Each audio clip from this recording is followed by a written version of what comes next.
বঙ্গ BJP কি 2026-এর জন্য প্রস্তুত, নাকি বঙ্গ বিজেপিতে জেলা স্তরের যে নেতৃত্ব রয়েছে তারা সকলেই ব্যস্ত শুধুমাত্র দেখনদারির রাজনীতিতে?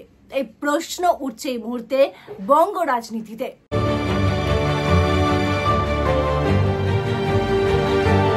নমস্কার, দ্য পাবলিক পোল ব্রেকিং নিউজে আপনাদের সকলকে স্বাগত। হাতে মাত্র আর কয়েকটা দিন, কারণ 2026 মানে দেখতে দেখতে কিন্তু বছর কেটে যাবে, আর তারপরেই রাজ্যে হবে বিধানসভার নির্বাচন। যেভাবে তৃণমূল কংগ্রেস লক্ষ্মীর ভান্ডার দিয়ে খুশি করে রেখেছে, মহিলা ভোট, সংখ্যালঘু ভোটকে নিজেদের পকেটে পুরে রেখেছে, তাতে করে 2026-এ নিজেদের জায়গা করতে কি সমস্যায় পড়তে পারে বিজেপি, নাকি নিজেদের আন্দোলনের মাধ্যমে ঘুরে দাঁড়াবে বিজেপি বিধানসভা নির্বাচনে? তার কারণ গ্রাম বাংলায় ভোট পার্সেন্টেজ কমলেও দেখা গিয়েছে যে বঙ্গ বিজেপির কিন্তু শহরে যথেষ্ট ভালো ফলাফল। এবার এই প্রশ্ন উঠছে, তবে তার সঙ্গে এই রাজনৈতিক মহলে আরো একটা আলোচনা তুঙ্গে। যদি তাই হয়, 2026-এ যদি ঘুরে দাঁড়াতে হয়, তাহলে আন্দোলনটা কোথায়?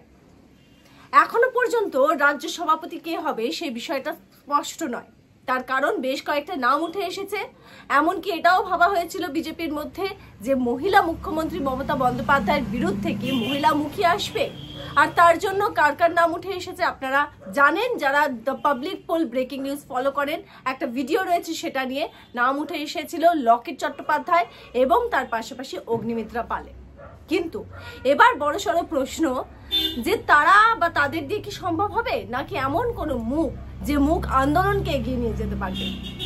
যেটা সূত্রের খবর, যেটা শোনা যাচ্ছে এখনো পর্যন্ত, যে দিল্লির দরবারে বা শাহের অর্থাৎ অমিত শাহ যে শিবির রয়েছে তাদের কিন্তু পছন্দ বা মতামত যে শুভেন্দু অধিকারীকে এই পদ দেওয়া হোক, যাতে করে তাকে মুখ করে এই যে আন্দোলন বিজেপির সেটা এগিয়ে নিয়ে যাওয়া হয়। তার কারণ এই মুহূর্তে বঙ্গ বিজেপির যেটা প্রয়োজন সেটা হচ্ছে কড়া আন্দোলনের। শুধু রাজনৈতিক মহলে আলোচনা তো বলবই, এমনকি দেখা গিয়েছে বর্ষিয়ান যিনি নেতা রয়েছেন, এত অভিজ্ঞ একজন রাজনৈতিক ব্যক্তিত্ব, সেও কিন্তু তাই কথাই বলছেন। কে তিনি হচ্ছেন তথাগত রায়, এবং তিনি স্পষ্টভাবে বলেছেন যে বঙ্গ বিজেপিতে এখন আন্দোলনের প্রয়োজন, যেটা কিন্তু এখন হচ্ছে না। সেই আন্দোলনটা দেখাই যাচ্ছে না। বিরোধী থাকতে মুখ্যমন্ত্রী মমতা বন্দ্যোপাধ্যায় যখন বিরোধী দলনেত্রী ছিলেন, সিপিএম এর বা বামেদের বিরুদ্ধে যে আন্দোলনটা তিনি করেছিলেন সেটা কিন্তু বিজেপিতে একেবারে নেই বললেই চলে। যেটা জানা যাচ্ছে যে অমিত শাহ শিবির একেবারে তারা কিন্তু চাইছেন যে শুভেন্দু অধিকারীকে 2026-এর জন্য বঙ্গ বিজেপির মুখ করে এগোতে।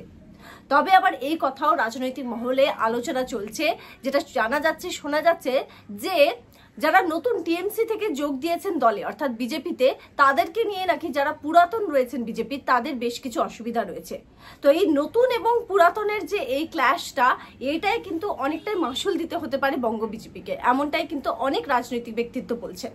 এবং সেক্ষেত্রে সব থেকে বড় প্রশ্ন হলো যে পুরনো যারা রয়েছেন বিজেপিতে, যারা জেলা স্তরে রয়েছে, যারা ব্লক স্তরে রয়েছেন, তারা আন্দোলনটা করছেন কোথায়? এমনও শোনা যাচ্ছে যে আলোচনা সমালোচনা চলছে যে জেলা স্তরে যে নেতারা রয়েছেন তাদের যে সিকিউরিটির প্রয়োজন নেই, সেই সিকিউরিটি নিয়ে তারা পাড়া প্রতিবেশীর কাছে যাচ্ছেন, সেখানে ঘুরে বেড়াচ্ছেন। যেখানে একজন সিকিউরিটি হলেই চলে, সেখানেও কিন্তু তারা অতিরিক্ত সিকিউরিটি ব্যবহার করছেন। এমনকি তথাগত রায়কে বিভিন্ন মাধ্যমে সোশ্যাল মিডিয়াতেও বলতে দেখা গিয়েছে যে জেলা স্তরের বা যে নেতাদের এখনো ওয়েটই তৈরি হয়নি, তারাই হেভি ওয়েটদের মতো ব্যবহার করছেন। তারা এত বেশি সিকিউরিটি নিয়ে ঘুরছেন যে একজন হলেই হয়ে যায় কাজ, সেখানে 7 জনকে নিয়ে ঘুরে বেড়াচ্ছেন। এবং এটাই কিন্তু কোথাও না কোথাও সমস্যার কারণ হচ্ছে। সোশ্যাল মিডিয়াতে বড় বড় বকনি, কিন্তু আসলে মাঠে নেমে আন্দোলন করা সেটা নেই। মানে দেখুন দাঁড়িয়ে কিন্তু এখন তাদের জন্য সবকিছু হয়ে গেছে বলা যেতে পারে। আর তার ফল কি সেটা আমরা 2024-এ লোকসভা নির্বাচনে দেখেছি। তবে শহরে কিভাবে ভোট বাড়লো, ভোট সংখ্যা বাড়লো, কারণ আমরা দেখেছি যে লোকসভা নির্বাচনের ঠিক আগে যেভাবে শুভেন্দু অধিকারী কিংবা সুকান্ত মজুমদাররা যেভাবে তাদের আন্দোলনটাকে চালিয়ে নিয়ে গেছিলেন, তাতে করে কিন্তু কিছুটা মানুষ তাদের উপর কনভিন্সড হয়েছিল, কারণ আন্দোলন হয়েছিল একটা। কিন্তু এতগুলো ইস্যু এবং বলা যেতে পারে তৃণমূল কংগ্রেস ধরে ধরে বলটা যেন তুলে দিয়ে দিচ্ছে বিজেপির কোর্টে, আর বিজেপি গোলই দিতে পারছে না, ফাঁকা ময়দানেও গোল দিতে পারছে না, কারণ আন্দোলনের অভাব। এত ইস্যু যদি মমতা বন্দ্যোপাধ্যায় বিরোধী দলনেত্রী হিসেবে থাকতেন, তাহলে নবান্নকে না নড়িয়ে দিতেন। এ কথা খোদ কিন্তু তথাগত রায়ও বলেছেন। সেখানে বিজেপির আন্দোলন কোথায়? মাঠে নেমে কাজ করা কোথায় সেই ব্যক্তিরা? নেই, দেখাই যাচ্ছে না। শুভেন্দু সুকান্তরা তারা কিন্তু লড়ে যাচ্ছেন। এবং সব থেকে বড় কথা, এটা ভেবে দেখুন, লোকসভা নির্বাচনের আগে যতগুলো কর্মসূচি শুভেন্দু অধিকারী সুকান্ত মজুমদাররা করেছিলেন, সেখানে ঠাসা লোকের ভিড় দেখা গিয়েছিল। তাহলে সেটা ভোট ব্যাংকে কেন, সেটা যখন ইভিএম এ কেন দেখা গেল না? সেটা তার কারণ কি জানেন? তার কারণ হচ্ছে লোক ভরানোর জন্য জেলা স্তরের লোকেরা লোক নিয়ে এসেছে এবং জেলার থেকে বারবার রাজ্য যারা নেতৃত্ব রয়েছে তাদেরকে রিপোর্ট দিয়েছে এবং সেই রিপোর্ট ভুল দেওয়া হচ্ছে। তারা বলছেন যে এত মানুষের সমর্থন আমাদের সঙ্গে আছে, এত মানুষের কাছে আমরা যাচ্ছি, তাদের ঘরে ঘরে যাচ্ছি, কিন্তু না, সোশ্যাল মিডিয়ায় নিজেদেরকে আপগ্রেড করা, দেখনদারির রাজনীতি, এটাই যেন জেলা স্তরে বিজেপির দেখা যাচ্ছে। এখানেই গলতটা। কারণ মনে রাখবেন, সংগঠনটা কিন্তু গ্রাস রুট থেকে তৈরি করতে হয়, যেটা মমতা বন্দ্যোপাধ্যায় চোখে আঙুল দিয়ে গোটা ভারতবর্ষকে দেখিয়েছেন। তবে শুভেন্দু সুকান্ত তারা কি একার পক্ষে এত বড় রাজ্যে এটা গড়ে তোলা সম্ভব? যতক্ষণ না যে জেলা স্তরে, যে ব্লক স্তরে আন্দোলন হচ্ছে, ততক্ষণ কি আদৌ সম্ভব? আগামী 17 জুলাই যেটা আমরা জানতে পারছি যে রাজ্য কমিটির একটা বৈঠক রয়েছে সায়েন্স সিটিতে, এবং সেখানেও কিন্তু শুভেন্দু অধিকারী, সুকান্ত মজুমদার তারা প্রত্যেকেই থাকবেন। কিন্তু লাভটা কি? যতক্ষণ না আন্দোলনে নামছেন কোমর বেঁধে, ততক্ষণ লাভটা কি? হ্যাঁ, এবার যদি শুভেন্দু অধিকারীকে মুখ করে এগোনো হয়, তাহলে একটা মুক্ত পাওয়া গেল, যিনি প্রথম থেকেই কিন্তু আমরা দেখা যাচ্ছে যে আন্দোলন করে যাচ্ছেন এবং বলাই যেতে পারে যে তারা কিন্তু অনেকটা সফল শুভেন্দু। তার কারণ আমরা দেখছি সিট হারিয়েছে বিজেপি, তবে ভোট পার্সেন্টেজ কিন্তু যে শহরে সেটা কিন্তু বেড়েছে বিজেপি। তবে কেন কমেছে, মানে সমানও রাখতে পারেনি, ধরেও রাখতে পারেনি, কমেছে গ্রামাঞ্চলে বিজেপির ভোট।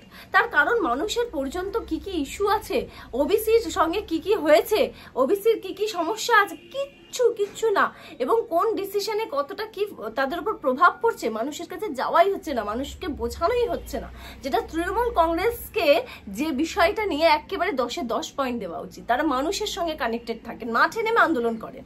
আর এই চুনোপুটি যে বিজেপির নেতারা তারা তৈরি হচ্ছেন, এটা সমালোচনা চলছে, এটা আমরা শুধু বলছি না, এটা সমালোচনা চলছে যে চুনোপুটি যারা এখনো হেভি ওয়েটি হয়ে উঠতে পারেনি, সেটা কিন্তু খোদ তথাগত রায়ও বলেছেন, তাদের এমন ভাবসাব সিকিউরিটি নিয়ে যে বিশাল একটা কিছু নেতা হয়ে গেছে, কিন্তু আন্দোলনটাই নেই। এবং যতক্ষণ এই আন্দোলনটা না গড়ে উঠবে, ততক্ষণ কি আদৌ সম্ভব যে বিজেপিকে 2026-এ তৃণমূল কংগ্রেস, যেখানে বসে রয়েছেন মমতা বন্দ্যোপাধ্যায়, প্রত্যেকের মনে মনে এই মুহূর্তে রাজ করছেন মমতা বন্দ্যোপাধ্যায়, যেটা ফলাফল দেখেই বোঝা যাচ্ছে। তারপরে অস্ত্র তো রয়েছে লক্ষ্মীর ভান্ডার, মহিলা ভোট, তারপরে আমরা দেখেছি সংখ্যালঘু ভোট, সেখানে আন্দোলনটাকে আরো তীব্র করতে হবে না? এবং সেটা শুধুমাত্র সুকান্ত শুভেন্দুকে দিয়ে হবে? যদিও বা শোনা যাচ্ছে যে সুকান্ত বা শুভেন্দু তাদের উপর ভরসা করেই এগোতে হবে, খুব স্বাভাবিক। এবং শুভেন্দু অধিকারী, যেটা আপনাদেরকে বললাম যে অমিত শাহ শিবিরের পছন্দ, তবে হ্যাঁ, আলটিমেট কে হবেন রাজ্য সভাপতি সেটা কেন্দ্রীয় নেতৃত্বই নেবে। এবং যেটা মনে করা হচ্ছে সর্বভারতীয় যে নেতৃত্ব থাকবে সেখান থেকে কিন্তু নাম উঠে আসবে। তবে বিষয় হচ্ছে নরেন্দ্র মোদী, অমিত শাহ, তাদেরকে দিয়েই কিন্তু ফাইনাল যে নাম হবে বাংলায়, যে কে হবে রাজ্য সভাপতি, সেটা ফাইনালাইজ হবে। সবকিছু ঠিক আছে, নামও হলো, কিন্তু জেলা স্তরে আন্দোলনটা কোথায়? এই কথাটা বারবার থাকবে যে বিজেপির আন্দোলন কোথায়? এত ইস্যু, কিন্তু কোনো আন্দোলন নেই। ভাবতে পারছেন?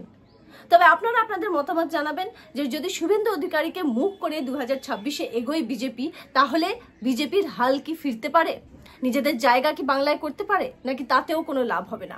আপনাদের মতামত, দামি মতামত অবশ্যই কমেন্ট সেকশনে কমেন্ট করে জানাবেন। আর দেখতে থাকবেন the public pole breaking news. ভালো থাকবেন।